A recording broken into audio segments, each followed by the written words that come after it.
Assalamualaikum warahmatullahi wabarakatuh. Perkenalkan, kami dari kelompok 5 yang beranggotakan saya sendiri Arfan Rufraini, NIM 20313131057, Monika Srijaya, NIM 203131064, Anissa Afaqih Kulbi, NIM 203131067.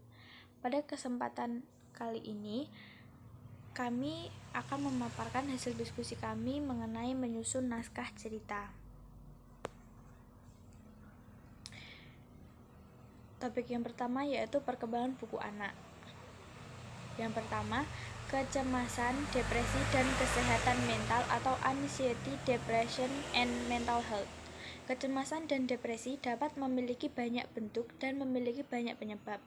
Ketika anak-anak belajar menavigasi dunia dan menangani masalah-masalah ini, membaca tentang pengalaman orang lain bisa sangat memberdayakan dan meyakinkan anak-anak bahwa mereka tidak sendirian.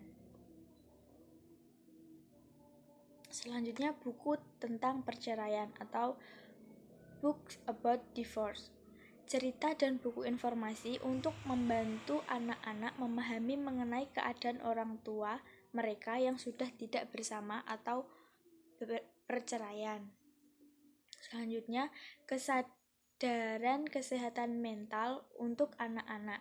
Mental health awareness for children. Pekan kesadaran kesehatan mental anak-anak mempromosikan perkembangan, ketahanan, dan pemulihan pemuda yang positif bersama dan transformasi pemberian layanan kesehatan mental untuk remaja dan keluarga mereka.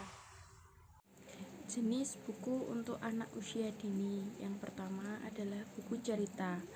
Buku cerita adalah buku yang menyuguhkan cerita dengan menggunakan gambar. Gambar adalah tiruan barang, binatang, tumbuhan, dan lainnya. Gambar merupakan segala sesuatu yang diwujudkan secara visual dalam bentuk dua dimensi sebagai curahan perasaan atau pikiran seseorang. Yang selanjutnya yaitu puisi atau sajak puisi, merupakan ragam sastra yang bahasanya terikat oleh irama, matra, rima, serta penyusunan larik dan bait. Puisi juga diartikan sebagai gubahan dalam bahasa yang bentuknya dipilih dan ditata secara cermat. Sajak merupakan suatu persamaan bunyi. Persamaan ini ada pada kalimat atau perkataan yang berada di awal, di tengah, maupun di akhir kalimat atau perkataan. Baik, yang selanjutnya adalah langkah pembuatan naskah untuk anak usia dini. Yang pertama, naskah tulisan harus mempunyai relevansi dengan bidang PAUD. Yang kedua, naskah dimuat dalam jurnal PAUD, belum pernah dimuat dalam jurnal atau media massa manapun. Yang ketiga adalah naskah diketik 1,5 spasi pada kertas A4 dengan huruf Times New Roman ukuran 12 berkisar 15 hingga 20 halaman termasuk tabel, grafik, diagram, gambar, dan daftar pustaka. Margin atas berukuran 4, bawah 3, kiri 4, dan kanan 3. Cetakan naskah file berformat dokumen dikirim ke alamat redaksi. Yang keempat adalah naskah ditulis dalam bentuk bahasa Indonesia ataupun bahasa Inggris menggunakan kalimat sederhana dan mudah dipahami. Yang kelima, kriteria penulisan sebagai berikut. Yang pertama, judul. Judul ditulis dengan singkat, padat, dan harus mencerminkan substansi kependidikan yang diuraikan pada batang tubuh artikel, dibuat dengan huruf kapital, Times New Roman ukuran 14. Yang kedua, nama penulis. Nama penulis ditulis di bawah judul tanpa gelar dengan huruf kapital Times New Roman ukuran 12. Penulis dapat individu atau tim dan semua penulis dicantumkan. Yang ketiga adalah instansi dan alamat penulis. Instansi asal penulis, alamat instansi, nomor telepon instansi, alamat email penulis yang letaknya di bawah nama penulis. Yang selanjutnya abstrak.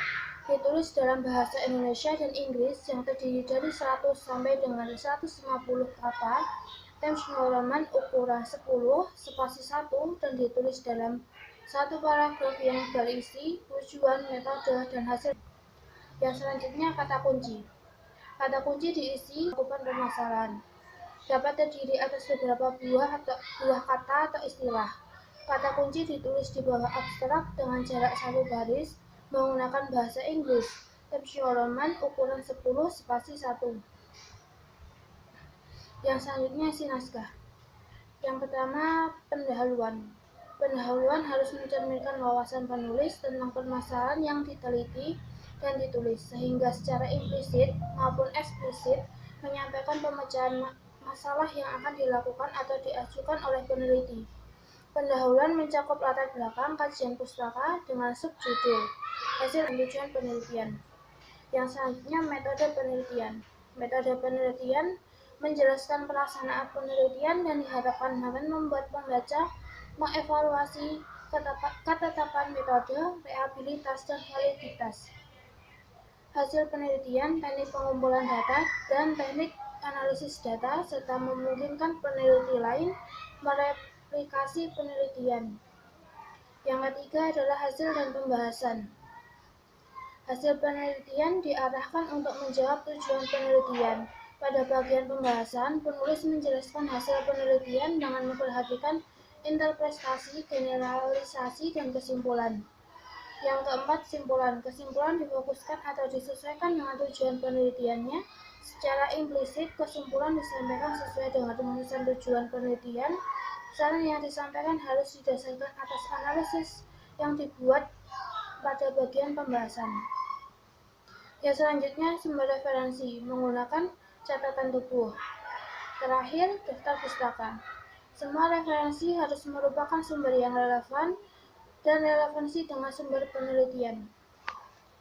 Langkah yang keenam adalah ilustrasi. Dapat berupa gambar dan tabel yang disajikan dengan ketentuan. Yang pertama, gambar diberi nomor sesuai urutan presentasi, diletakkan di bawah gambar. Yang kedua, tabel diberi nomor sesuai urutan presentasi, diletakkan di atas tabel. Yang ketujuh, naskah jurnal untuk edisi yang segera akan terbit, paling lambat diterima oleh redaksi jurnal PAUD saat 1 bulan sebelum jadwal penerbitan. Yang kedelapan, kelengkapan dan kebenaran naskah akan diperiksa oleh redaksi sesuai dengan ruang lingkup. Dapat kemungkinan munculnya permintaan pada penulis untuk melakukan penyesuaian kembali, misalnya kesalahan umum dalam pengetikan dan format. Yang kesembilan, menyertakan biodata penulis seperti nama, email, alamat lengkap, asal instansi, nomor telepon, dan foto kegiatan. Yang terakhir adalah alamat redaksi. Sekian presentasi dari kelompok kami. Apabila ada salah kata mohon dimaafkan. Wassalamualaikum warahmatullahi wabarakatuh.